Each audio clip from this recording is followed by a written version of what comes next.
बहुत अच्छे।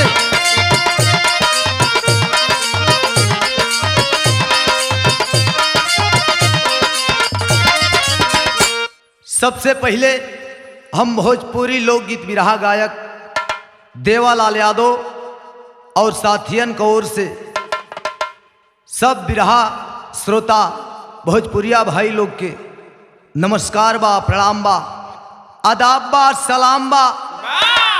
और एक भोजपुरिया कलाकार होखला के नाते भोजपुरी में पांव छूके गोड़ लागत बानी। साथ ही साथ उड़ी में शहीद जाबाज जवानों के लिए भावभीनी श्रद्धांजलि अर्पित है।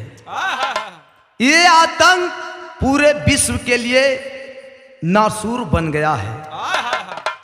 इससे केवल हिंदुस्तान ही नहीं बल्कि समूचा संसार प्रभावित है। यहां तक कि आतंकियों को सह देने वाला पाकिस्तान भी आतंक के प्रभाव से अछूता नहीं है। उन शहीद जवानों के श्रद्धांजलि में एक बिरहा प्रस्तुत बा। आवा मास्टर साहब।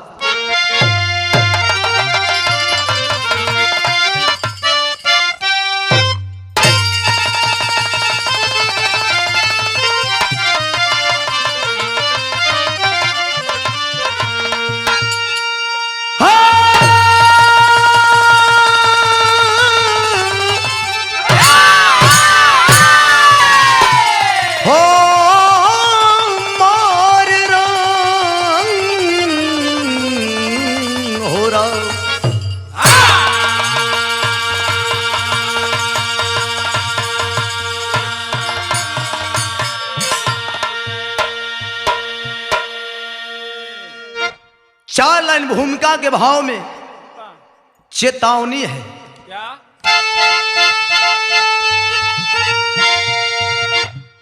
तो हम नहीं चाहते, हम नहीं चाहते खूनी नदियां बहे, ओछी हरकत से तू बाज जाता नहीं। हमको सीसा समझना तेरी भूल है, शांति सद भावना तू सजाता नहीं।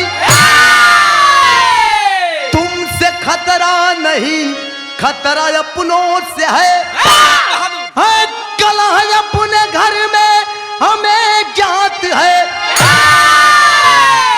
तेरी हस्ती मिटाना बड़ी बात ना, अपनी बस्ती बचाना बड़ी बात है।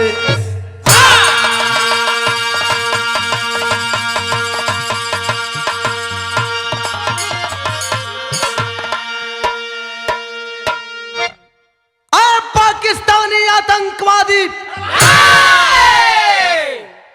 जो तुम हमें शीशा समझने की भूल कर रहे हो, वो तेरी सबसे बड़ी भूल है।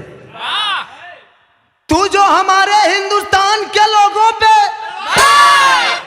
बुरी नजर से देखने का काम कर रहे हो, वो अपने हिंदुस्तान के लोगों की गलती है। हमारे हिंदुस्तान के लोग तुझे बढ़ावा दे रहे हैं, वरना तेरी औकात नहीं है कि तू अपने दम पे हमारे हिंदुस्तान की तरफ आंख उठाकर देख सको। यहां एक लाइन गजल का नमूना प्रस्तुत बा मास्टर साहब। कैसे?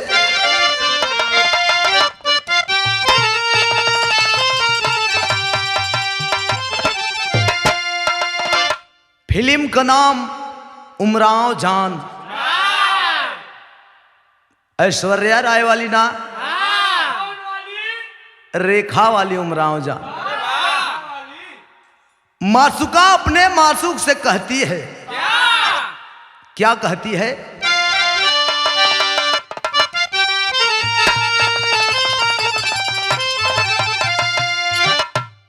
कि दिल चीज क्या है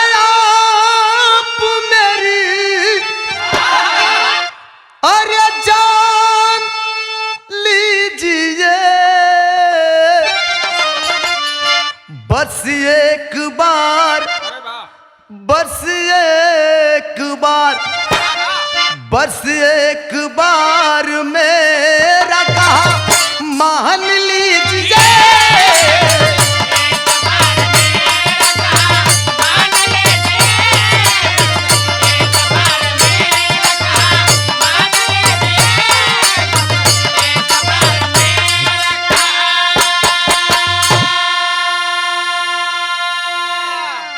कवि जी भाव के रूप में लिखते हैं कि जो निर्दोष लोग मारे जा रहे हैं, आखिर गलती किसकी है? निर्दोष अपने खून में अरे नाहक नहा रहे, अपने ही लोग दुश्मन की, अपने ही लोग दुश्मन की अरे हिम्मत बढ़ा रहे।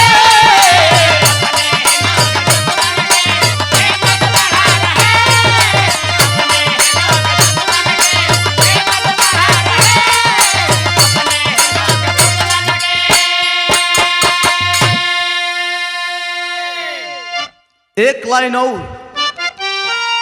कहने को सब अपने मगर अरे अपने कहाँ रहे, अपने ही लोग दुश्मन की अरे अपने ही लोग दुश्मन की अरे हिम्मत बढ़ा रहे।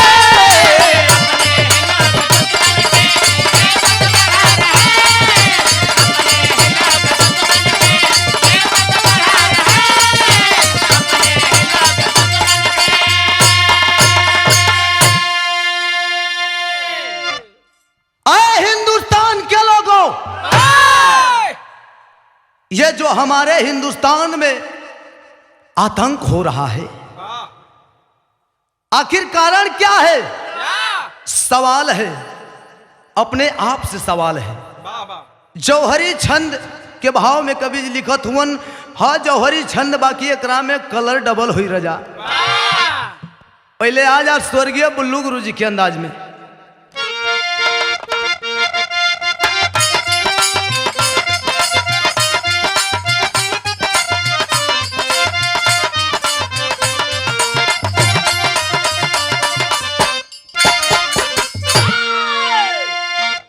आतंकी अपने साथ क्या भोजन लेकर आते, अगर भोजन ना ले आते तो किसके घर है खाते।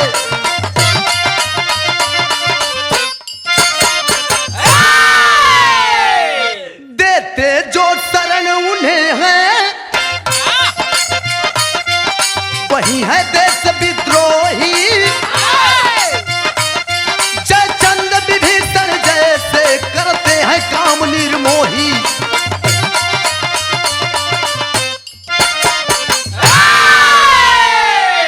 ना चोर को होता मालूम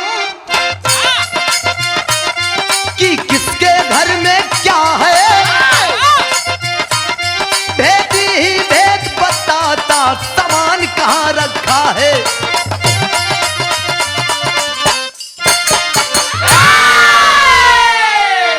जौहरी नंबर 2 स्वर्गीय रामदेव गुरु जी के अंदाज में।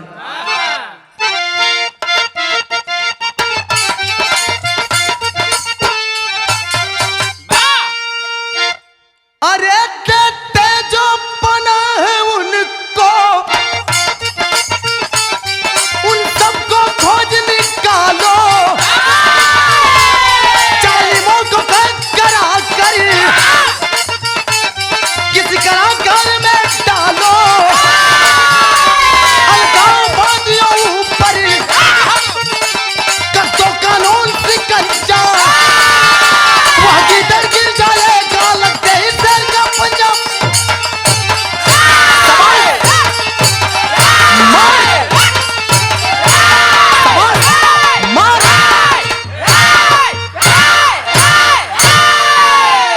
सही है मालिक। ये अपने आप से हिंदुस्तान के लोगों से सवाल है कि जो हमारे हिंदुस्तान में आतंकवादी आते हैं, क्या आते हैं तो जो 2-4 दिन गुजारते हैं, क्या अपने साथ में भोजन लेकर के आते हैं, अपने साथ पानी लेकर के आते हैं? अगर नहीं, वो कौन है जो उन्हें पनाह देता है? सबसे बड़ा देश विद्रोही वही है जो आतंकवादियों को पनाह देता है। जो चोरी करने आता है उसे क्या मालूम है कि कौन सा सामान कहां रखा गया है, लेकिन भेदी के भेद बताने पर वह चोरी कर बैठता है, अपने काम में सफल हो जाता है। अरे हिंदुस्तान के लोगों, उन देश विद्रोहियों को खोज निकालो और उन्हें किसी कारागार में डाल दो ताकि वो दोबारा ऐसी गंदी हरकत करने की जरूरत ना करे। और आए पाकिस्तान वाले, ये कोई नई बात नहीं है। विगत वर्षों से तुम लोग अपनी गंदी हरकत करते आए हो, हर बार मार खाते हो, फिर जाते हो, फिर वही गंदी हरकत कर बैठते हो, और हर बार तूने पीठ में छुरा घोंपने का काम किया। लेकिन हम हिंदुस्तान के लोग वैसे नहीं हैं, हम वार करते हैं तो सीने पे वार करते हैं। यहां एक लाइन तर्ज बा मास्टर, गीत बड़ी पुरान बा लेकिन आज भी बड़ी लचकदार है।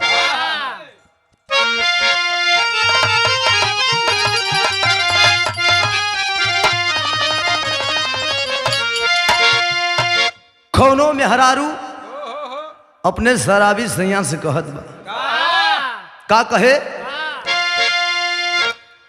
कि अगिला गो सैया तोर,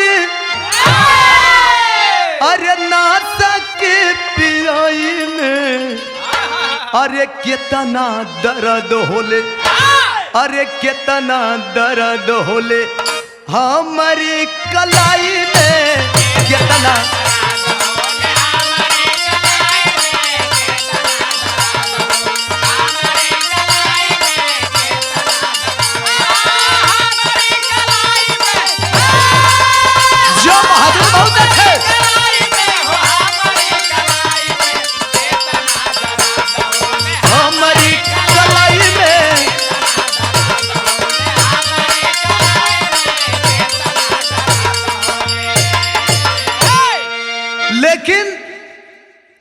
पाकिस्तानियों के लिए इशारा है कि काले दिल वाले कोई, अरे काले दिल वाले कोई अरे करिए का भलाई हो, अरे कांटावा से फूल गए, अरे कांटावा से फूल गए सुगंध नहीं आई हो।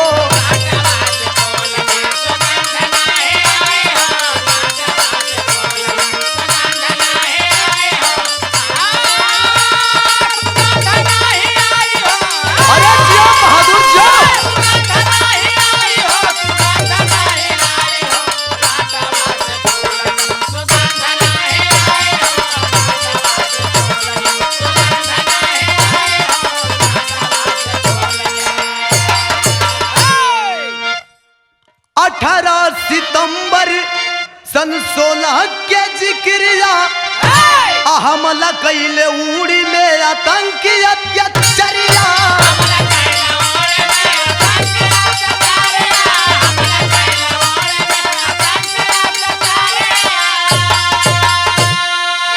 अरे देश के करेजा, अरे देश के करेजा, अरे कश्मीर कैसे जाई हो, अरे कांटावा से फूल कर, अरे कांटावा से फूल कर सुगंध नहीं आई हो।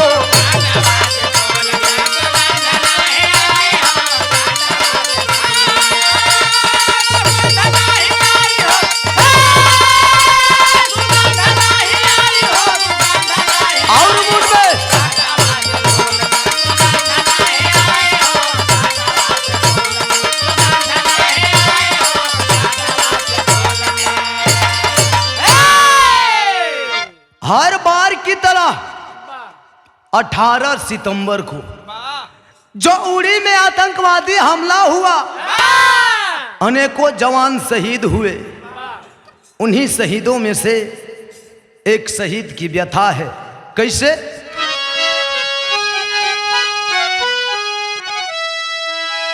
शहीदी धरतिया गाजीपुर के हरिंदर यादव रहले फौज के जवान।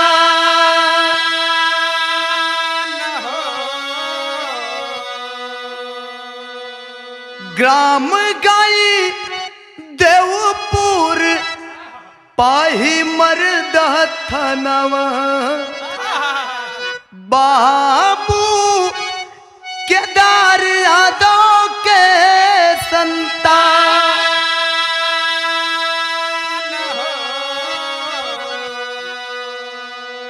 बाबू केदार यादव के संतान।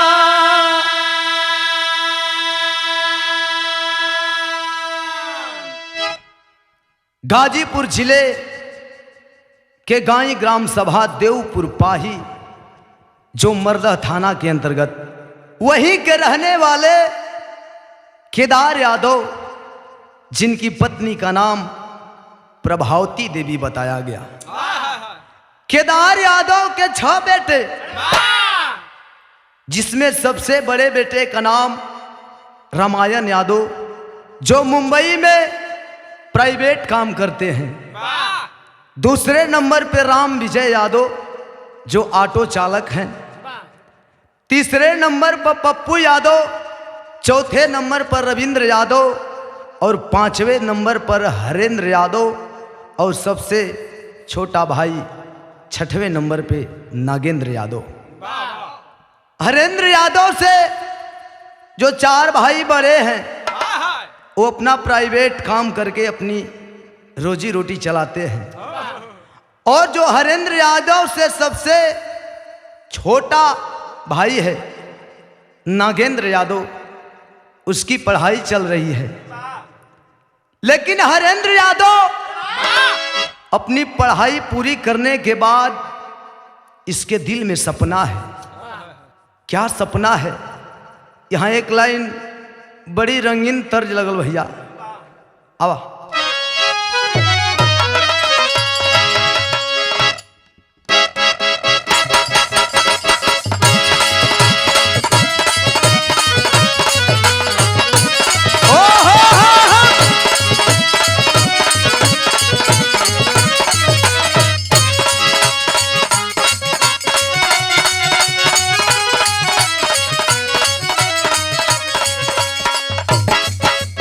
कौनो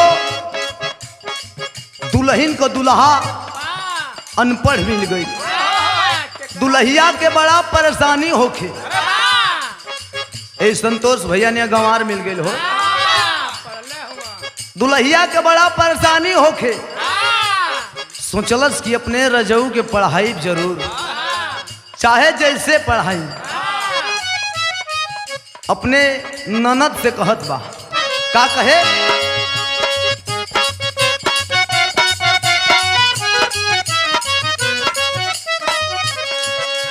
बाकी बजवन दहेज के पैसा नैहर से मंगवाई हो।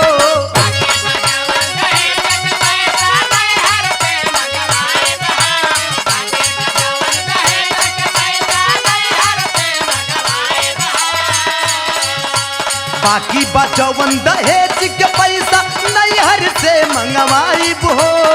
बेच के ना दुनिया, बेच के ना दुनिया, अपने रजऊ के पढ़ाई हो।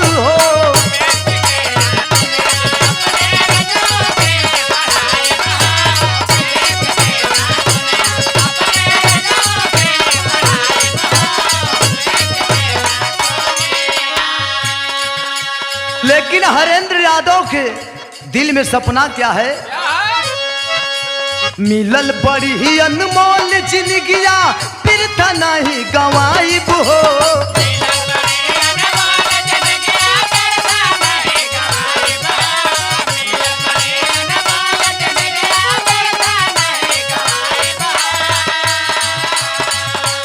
मिलल बड़ी अनमोल जिंदगिया फिर था नहीं गवाई बो देश के इज्जतिया देश के इज्जतिया बन के फौजी हम बचाई बो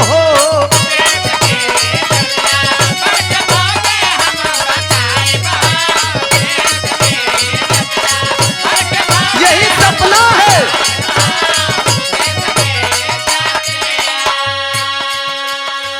अपने देश के प्रति कितना प्रेम है, कहता है जियब मरब हम देश के खातिर आँच कबो न आवे दे।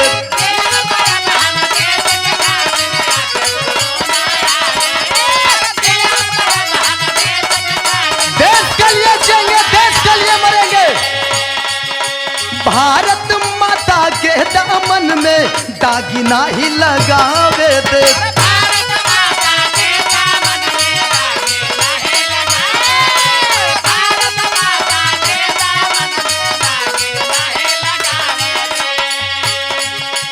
कफन तिरंगा बांध के सर पे आगे कदम बढ़ाई बो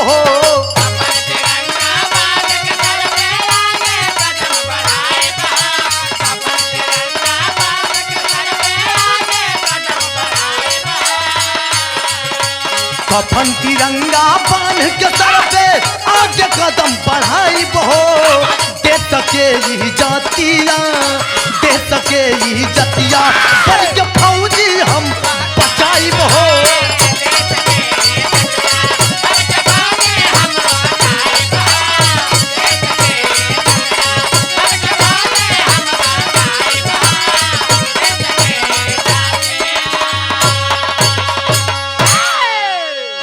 सन 2007 में रायबरेली में भर्ती निकली, पहले ही दौरान में भर्ती निकाल लिया। 17वीं बिहार रेजिमेंट में भर्ती हो गया और उसकी दानापुर में ट्रेनिंग हुई। ट्रेनिंग बिताने के बाद केदार यादव पिता होने के नाते हरेंद्र यादव की शादी सन 2011 में कोड़री गांव के रहने वाले विजय नारायण यादव की बेटी निर्मला के साथ शादी कर दिए। ट्रेनिंग पूरी होने के बाद हरेंद्र यादव की कई जगह नियुक्ति हुई और ये 18 सितंबर को जो आतंकवादियों के द्वारा हमला किया गया, उस समय हरेंद्र यादव की ड्यूटी जम्मू कश्मीर में लगी थी। 18 सितंबर को आतंकवादी जब हमला किए तो हमारे हिंदुस्तान के फौजी नौजवान किस पोजीशन में थे, यहां एक लाइन तर्ज लगल भैया।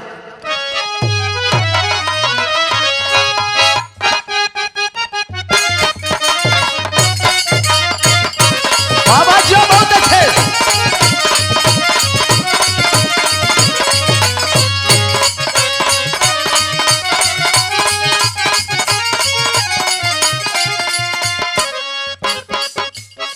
एक थे हम कैसेट भेजले रहली आप लोगन के बीच में, जौने कैसेट का नाम रहल बुढ़वा के तेलदानी।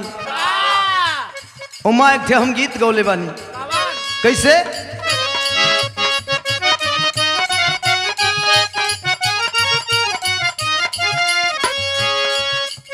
सुना सुना दूल्हे राजा बंड बाजा लेके आजा।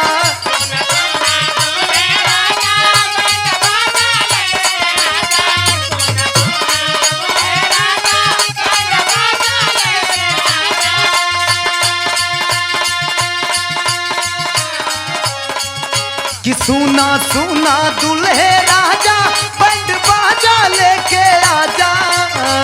धीरे धीरे राजा जी फुलौना अब तो फूलाता, अरे फूलाता। धीरे धीरे राजा जी फुलौना अब तो फूलाता।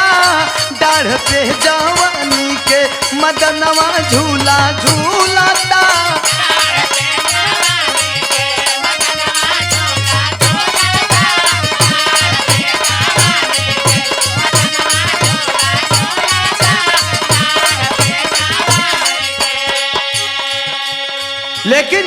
18 सितंबर को आतंकवादी हमला किए हमारे हिंदुस्तानी फौजियों पे, तो हमारे हिंदुस्तान के जवान किस पोजीशन में थे? भाव है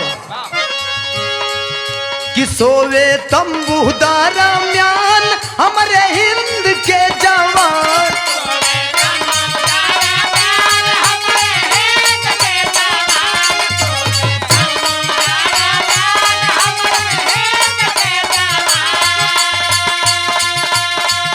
कि सोवे तंबू दरम्यान हमारे हिंद के जवान, दिहल बरसाई बम गोलाया तंकी पापी हो, अरे पापी हो, दिहल बरसाई बम गोलाया तंकी पापी हो, धरायल गहनावा धरतिया गइल कापी हो।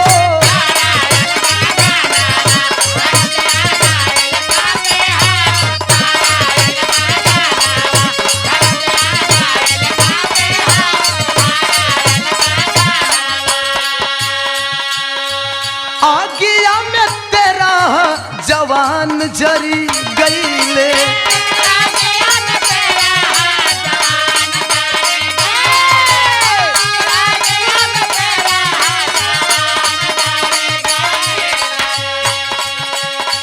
चार सैनिक गोलियां से मरी गईले,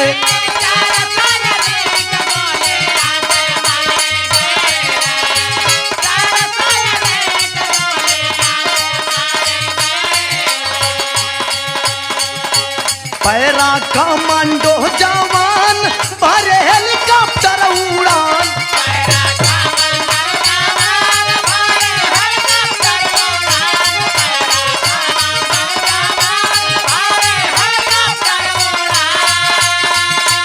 पैरा कमांडो जवान भरे हेलीकॉप्टर उड़ान, चारों आतंकियों को मारे कर चालाकी हो, चालाकी हो,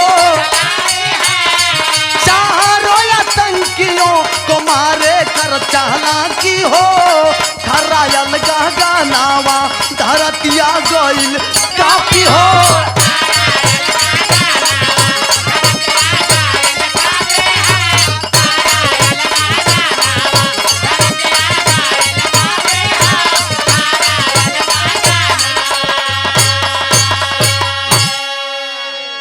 जिस समय आतंकवादियों का हमला हुआ हमारे हिंदुस्तानी फौजियों पे, हमारे हिंदुस्तान के जवान अपने अपने शिविर में सो रहे थे, तब तक आतंकवादियों का अटैक हुआ। 4 बजे भोर में 13 जवान आग में जल करके शहीद हो गए और 4 जवान गोलियों का शिकार हो गए। इसी बीच हमारे पैरा कमांडो जवान को पता चला, हेलीकॉप्टर उड़ान भर करके तुरंत 4 आतंकवादियों को मार गिराए, उन आतंकवादियों का मुंहतोड़ जवाब दिए। लेकिन 17 जवान जो शहीद हो गए, उनके दिल का सपना दिल में ही दबा रह गया। कवि जी हाँ तेरी के भाव में बताओ थोड़ा।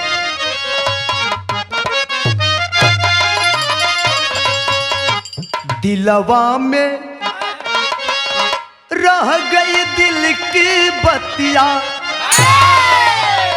अरे दिलवा में रह गई दिल की, हो दिलवा में रह गई दिल की बतिया, सैनिक सोए शिविर में निकल गई मऊवतिया, अरे मऊवतिया, अरे मऊवतिया।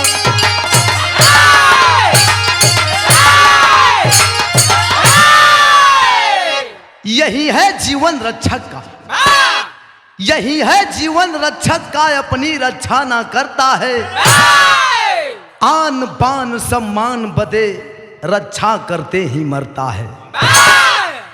यही है एक फौजी की जिंदगी।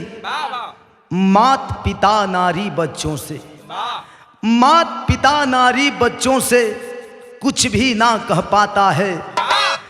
अरे करके तिरंगा का सर ऊंचा ओढ़ कफन सो जाता है। कवि जी विदेशिया के भाव में बतावत हूं,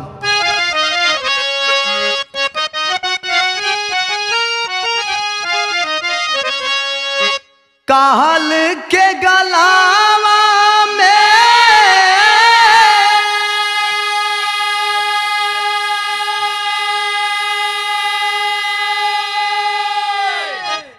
ए बाबू बीरावा समाई गईले,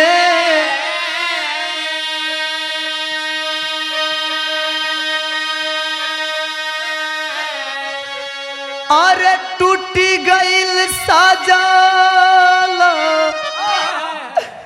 सजावल सपनावा,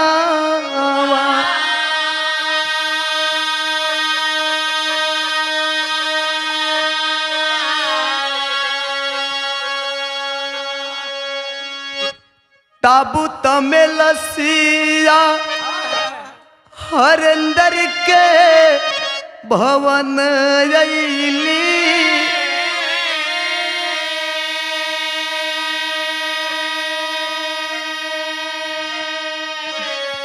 दर्शन बदे धाए लोग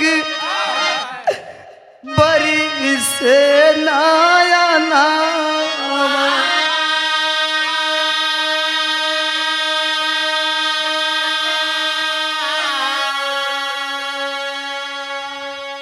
रामायण राम विजय पप्पू औरी रविंदर रोवे,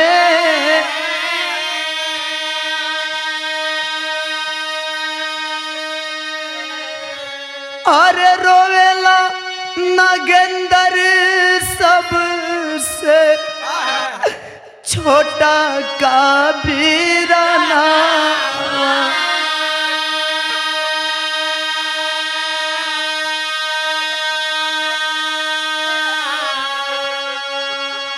सबिता बहिनिया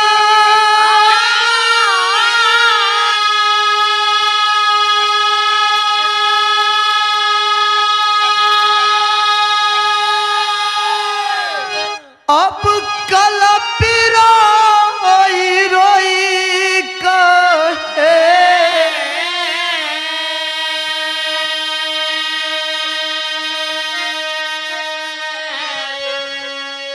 ना भूलैबा भैया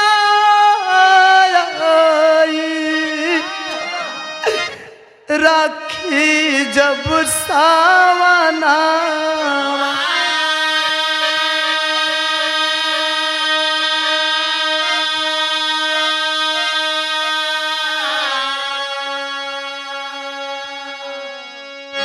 जब हरेंद्र यादव की लाश तिरंगे झंडे में लपेट करके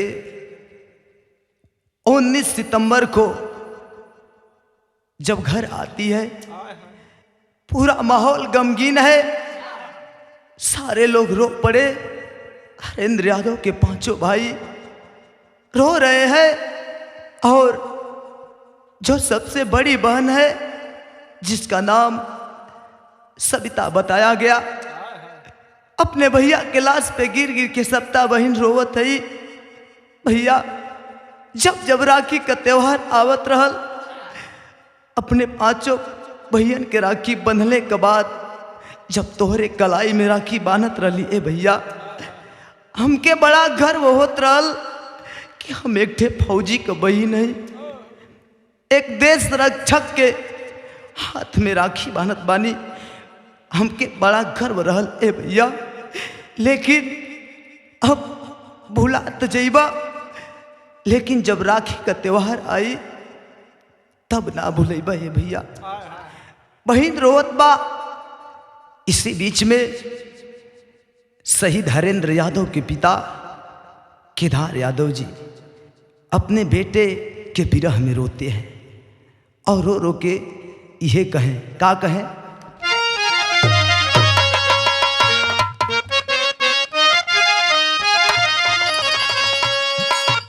कि हमारे हीरा हो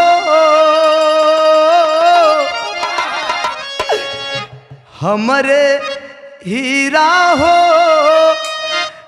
कहाँ है रैला रोवेला बाबू केदार हमरे हीरा हो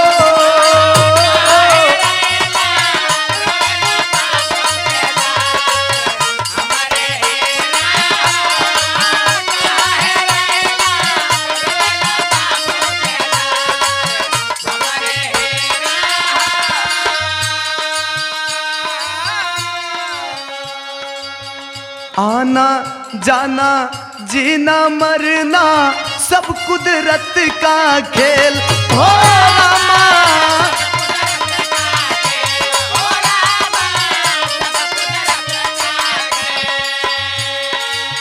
तोहरे ऊपर नाच है बेटा गैला छोड़ी अकेल हमरे हीरा हो कि हमरे हीरा हो अपने पिता के लैला नमस्कार हमरे हीरा हो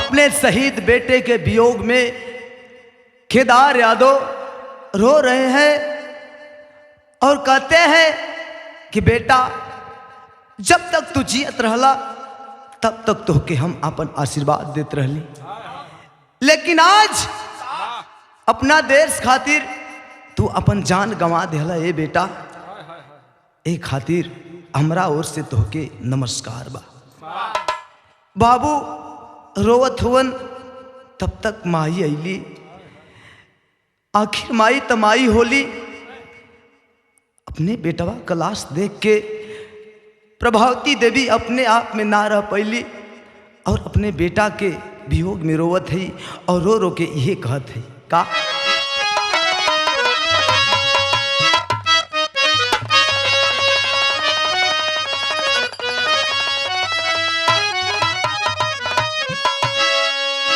कि मोरे अचारा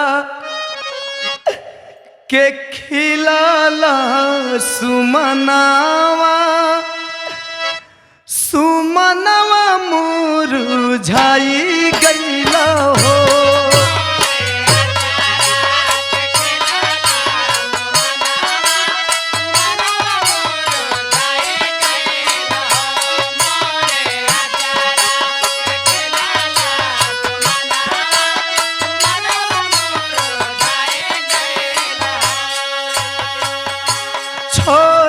पिजड़ा के आल्हारा सुगनावा सुगनावा मोर पराई गईल हो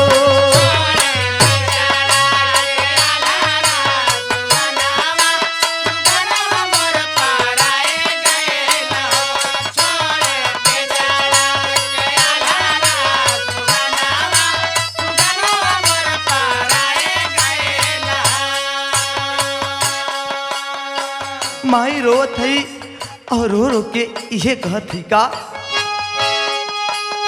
माई का बुढ़ौती बिगाड़ी दिहला बचावा तोरी दिहला आसारा के डाल माई के बुढ़ौती बिगाड़ी दिहला बचावा तोरी दिहला आसारा के डाल माई के बुढ़ौती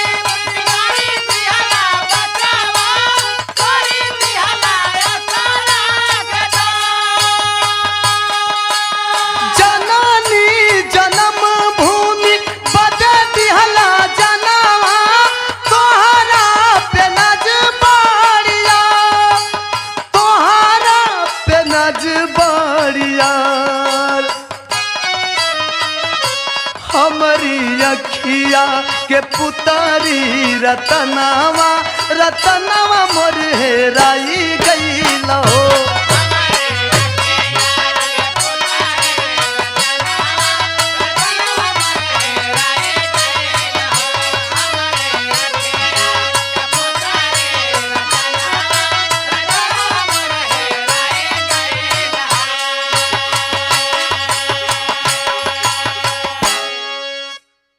प्रभावती रोत है कि बेटा हमके बड़ा गर्व रहल है बेटा कि हमारे एक ठे बेटा देशभक्त हा, फौजी बा, अपना देश का सेवा करत बा। माई रोवत है, लेकिन जवन घरवा में नई नवेली दुल्हनिया बा अपने सैया के लसिया पर गिर के रोवत बा। और साथ में दुगो छोट छोट लड़का हुवन, जवन रोहित बा ओकर उम्र 4 बरिस बा और जवन राज बा ओकर उम्र 2 वर्ष के बा। दोनों बचवन के लेके रोवत है और रो रो के ये कहली का जिंदगी के नैया अरे रुकल बीचे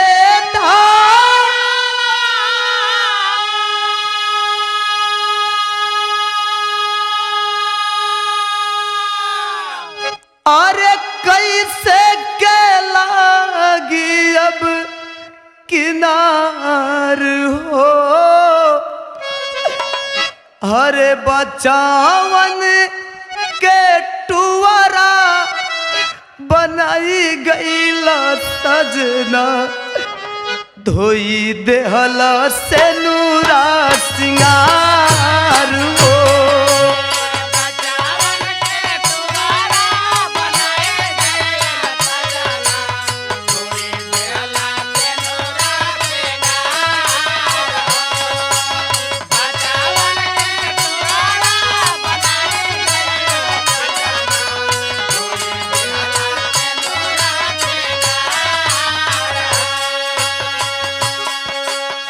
तुझे ना डगर हम जाई कवनी ओरिया, चारू ओरी ताकला पे लौके अंधारिया।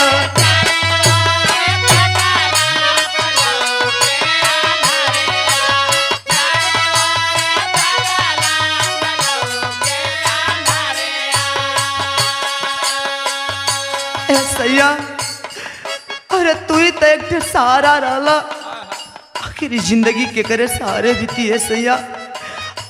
और दुगो छोट छोट बेटवा के करा के पापा कह के बोलैहन ए सैया। यहाँ बहुत लोग भरल बा, लेकिन तकला पर सब अपन बेगाना लौकत बा। दुल्हन रोवत बा और कहत बा कुहू के करे जावा हो गईला सपना,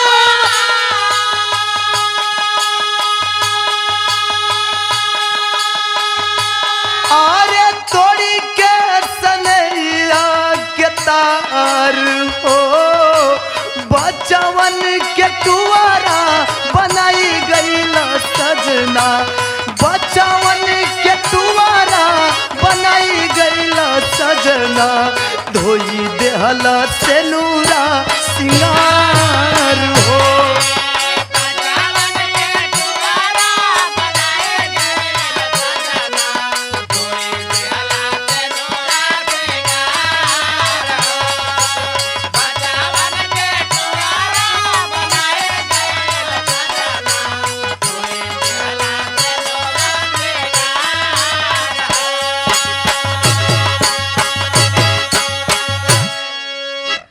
सब लोग रो रहे हैं, लेकिन गांव घर के लोग हरेंद्र यादव के परिवार के समझा बुझा के जब शहीद हरेंद्र यादव की लाश गाजीपुर श्मशान घाट पे लेकर के चले, तो गाई ग्राम सभा से लेकर के गाजीपुर तक उस शहीद हरेंद्र यादव का दर्शन के लिए पूरा जन सैलाब उमड़ पड़ा। कबीर जी भाव में लिखते हैं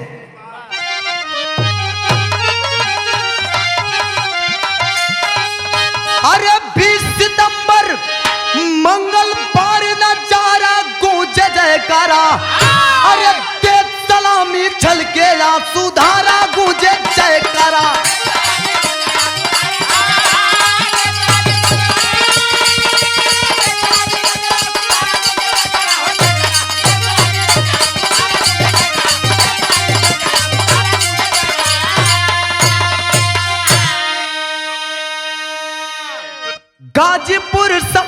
बलिदान घाट पर जली वीर की लसिया हो, गम में रोवे देखवैया बरसे ले झर झर रसिया हो।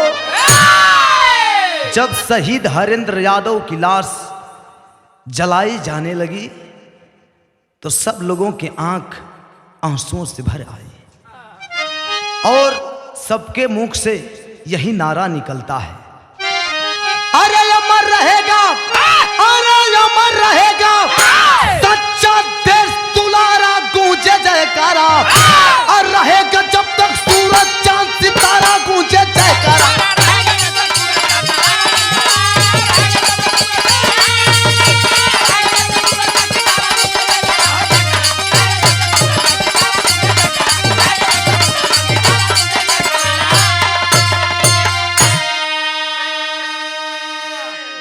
सब लोगों से आवाज आने लगी कि जब तक ये सूरज चांद ये सितारे रहेंगे तब तक शहीद हरेंद्र यादव का नाम अमर रहेगा। अल्लाह के भाव में बतावल गई,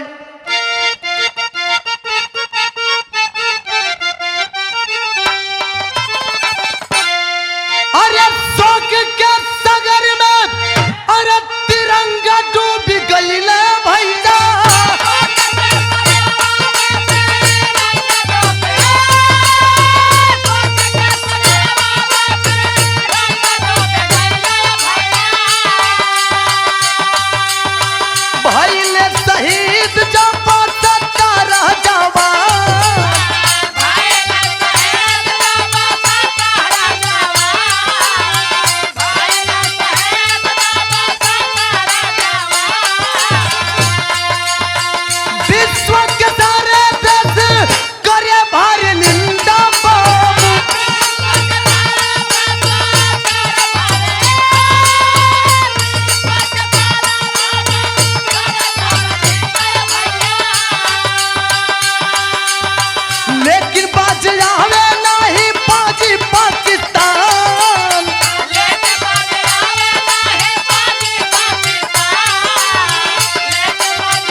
जितने देश हैं ऐसी गंदी हरकत के लिए सब देश निंदा कर रहे हैं।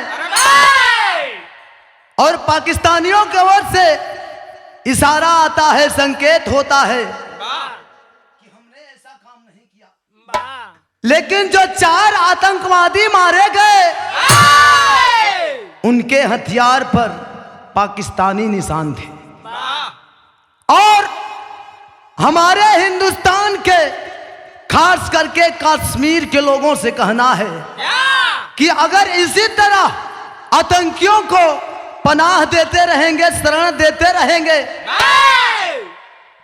तो सबसे पहले कश्मीर का विनाश होगा। इसलिए अपने अंदर एकता की ज्योत जलाओ, यही संदेश है। आखिरी कड़ी में कश्मीर के लोगों को हम देवालाल यादव अपने बिरहे के माध्यम से संदेश देना चाहते हैं। कैसे?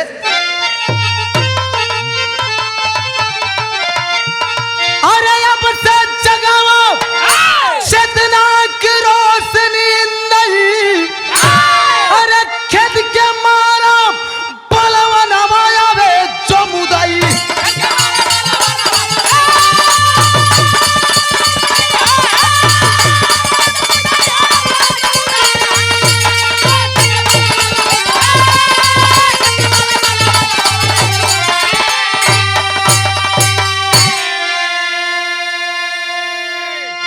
जन्नत से बढ़कर प्यारा है अपना हिंदुस्तान। अरे हिंदू मुस्लिम भाई भाई, अरे दो बदन एक जान। तब पटकता दही के गार दनवा आवे जो मुदई। हम हिंदुस्तानियों से यही कहना चाहते हैं कि चाहे हिंदुस्तान का हिंदू हो चाहे मुसलमान हो, भले 2 बदन है लेकिन जान एक है। इसलिए कश्मीर है हृदय हिंद का, कोई लूट ना पावे। अरे रक्षा करना फर्ज हमारा, अरे चाहे कयामत आवे तब बना के नया संगठन आवे जो उदय।